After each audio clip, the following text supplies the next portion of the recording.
গত কয়েক বছর ধরেই তীব্র খরায় খাবার ও পানি সংকটে কাটছে পূর্ব আফ্রিকার দেশ কেনিয়ায়। কিছু অঞ্চল পানি সংকট এত বেশি যে সেখানে পানি শূন্যতায় প্রাণ হারাচ্ছে গৃহপালিত পশু প্রাণীও। ফলে এসব প্রাণীর ওপর নির্ভরশীল জনপদ পড়েছে চরম বিপাকে।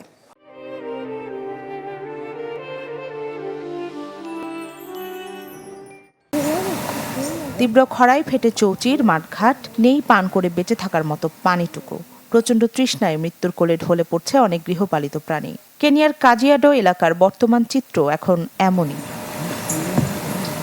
মরু এলাকায় রুজি রুটির একমাত্র সম্বল এসব গৃহপালিত প্রাণী হারিয়ে কপালে হাত পড়েছে রাখালো খামারিদের।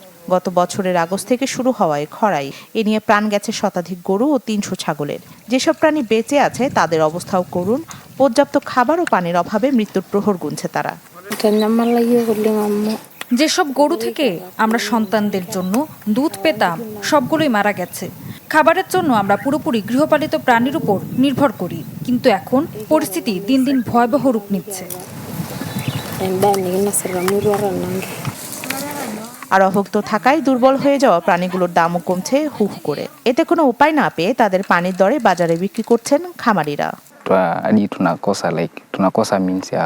খরার আগে যে গরু ৬০ বা ৭০ হাজার শিলিংয়ে বিক্রি হতো, এখন সেটাই বিক্রি হচ্ছে মাত্র ৫,০০০-এ। এগুলো বিক্রি করে যা পাই তা দিয়ে আমরা খাবার কিনি। পরিস্থিতি এমন যে ঘাস ও পানির সন্ধানে আগের চেয়ে অনেক দূরের পথ পাড়ি দিতে হচ্ছে রাখালদের। কেউ কেউ ঢুকে পড়ছেন পাশের দেশ তানজানিয়াতে। কেনিয়ায় ঘন ঘন হওয়া খরায় সীমিত সম্পদের ওপর চাপ বাড়ছে, পাল্লা দিয়ে বাড়ছে সংঘাতের ঝুঁকিও। এর আগে ২০২২ সালে ভয়াবহ খরার মুখে পড়ে পূর্ব আফ্রিকার দেশটি। সে বছর অনাবৃষ্টিতে মারা যায় লাখো প্রাণী। তীব্র খাদ্য সংকটে পড়ে দেশটির উত্তর ও উত্তর পূর্বাঞ্চলের কৃষক ও খামারিরা।